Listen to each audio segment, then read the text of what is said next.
তিতাকেৰেলা আজি পৰ্যন্ত 56 কুইণ্টেল বেচিছোঁ। 56 কুইণ্টেল 4 বিঘা মাটি আছে। হয় এতিয়ালৈকে প্ৰায় ডেৰ মাহো নহয় 40 দিনমানত আপোনাৰ 56 কুইণ্টেল বিক্ৰী কৰিছোঁ। জিকা কৰিছোঁ, কোমোৰা কৰিলোঁ অলৰেডি 1800-2000 মান কোমোৰা মই বিক্ৰী কৰিলোঁ। আৰু তাৰ লগতে আপোনাৰ জিকা প্ৰায় 18 কুইণ্টেল 20 কুইণ্টেলমান বিক্ৰী কৰিছোঁ।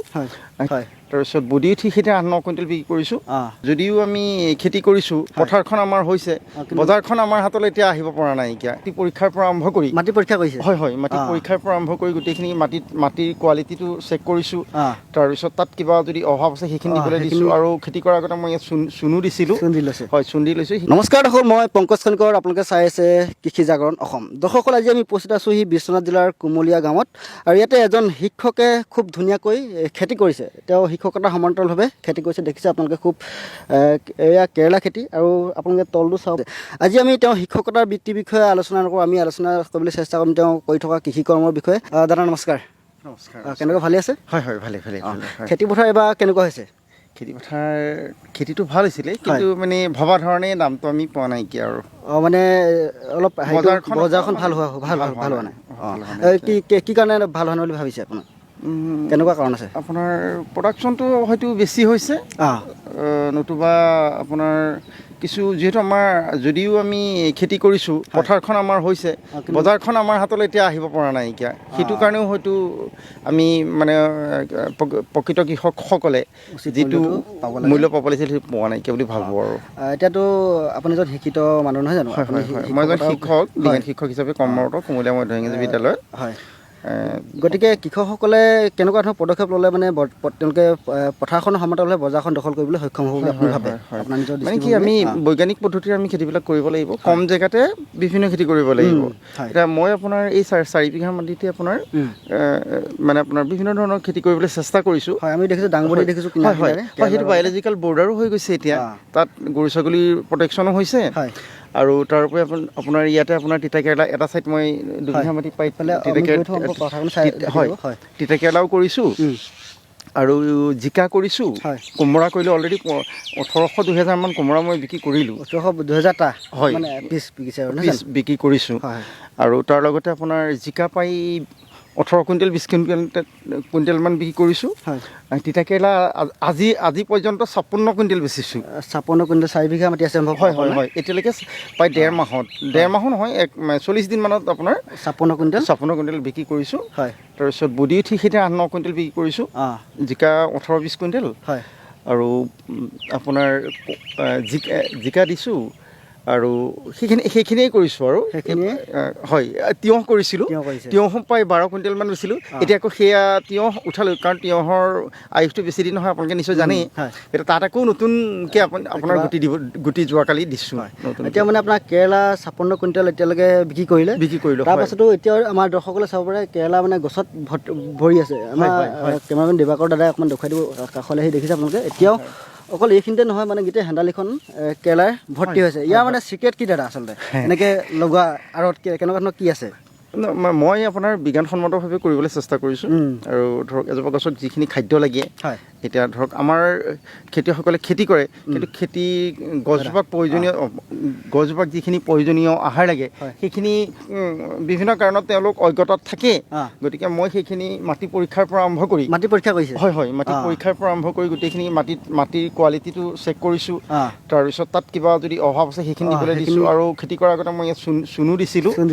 চূণ দি লৈছোঁ। সেইকাৰণে অকণ প্ৰডাকশ্যন পোৱা নিচিনা লাগিছে। আৰু এটা কথা আমাৰ দৰ্শকসকলে মন কৰিব পাৰে, দেখিছে আপোনালোকে, মানে তেওঁ যি খেতি পথাৰখন মানে ফু মাৰি ভাত খাব পৰা এটা অৱস্থা, কিমান চাফ চিকুণ দেখিছে আপোনালোকে। আমাৰ এই কথাটো আমাৰ কৃষকসকলে মন কৰিব লাগে। আমাৰ বহু কৃষকৰ কৃষি পথাৰখন কি হয় দাদা, মানে অপৰিষ্কাৰ হৈ থাকে। আচলতে পৰিষ্কাৰ হৈ থকাৰ মূল কাৰণটো হ'ল কি হয়, লেতেৰা হৈ থাকিলে বেমাৰ আজাৰ বেছি হয় গছত। গতিকে চাফা হৈ থাকিলে এতিয়া ধৰক বেমাৰ আজাৰ পৰিমাণো কম। আপুনি নিশ্চয় দেখিছে, এতিয়া বয়স হোৱাৰ কাৰণে পাতটো অকণমান বুঢ়া হৈছে, কিন্তু এনেই গছৰ কোনো ধৰণৰ ইয়াত বেমাৰ নাইকিয়া। আৰু সেইকাৰণে চাফা হৈ থাকিলে এতিয়া ধৰক ইয়াত দিয়া সাৰটো গছে খাব যদি ধৰক লেতেৰা হৈ থাকে বন হৈ থাকে সিহঁতে খাই পেলাব গতিকে উপযুক্ত পৰিমাণে আপোনাৰ প্ৰডাকশ্যনটো নাপাব গতিকে মানে এই কথাখিনি আমাৰ কৃষকসকলে মন কৰিব লাগে নহয় জানো হয় নিশ্চয় নিশ্চয়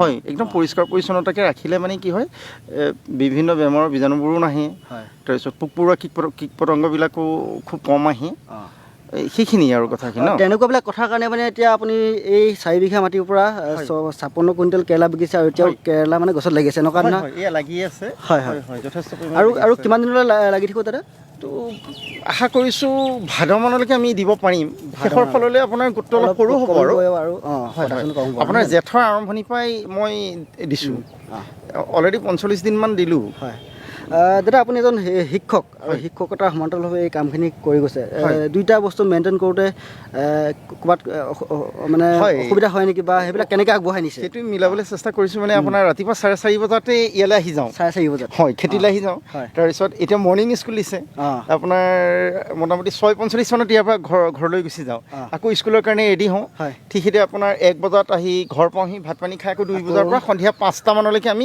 5:30 ইয়াতে থাকোঁ জড়িত হৈ থাকে ন আৰু তাৰ লগতে মোক সহায় কৰিবলৈ দুগৰাকী মানুহ মই ইয়াত ৰাখি লৈছোঁ মানে তেওঁ পাৰ্মানেণ্টকৈ তেওঁলোকে ৰাখি লৈছে চোৱা চিতা কৰে হয় হয় হয় হয় হয় চিঙা মেলাৰ পৰা আৰম্ভ কৰি গোটেই কামবিলাক তেওঁলোকেই কৰে আমি আচলতে অকল চাকৰিমুখী হৈ থাকিলে নহ'ব কৃষি কৰ্মটো কৰিব লাগিব নহ'লে আমি মানে আপোনাৰ আমি যিবোৰ পাচলি খাই আছোঁ সেইবোৰ মানে সেয়া পাচলি আমাক দৈহিকভাৱে আমাক শাৰীৰিকভাৱে বহুত দুৰ্বল কৰি পেলাইছে এতিয়া আমি যিখিনি পাচলি কৰিছোঁ এইখিনি পাচলি খালে আপুনি নিশ্চয় আপুনি এইখিনি পাচলি খালে ইয়াৰ পৰা আপোনাৰ শাৰীৰিকভাৱে আপোনাৰ বৰ বিশেষ ক্ষতি একো নহয় গতিকে আমাৰ কৃষকসকলে অকণ মানে বিজ্ঞানসন্মতভাৱে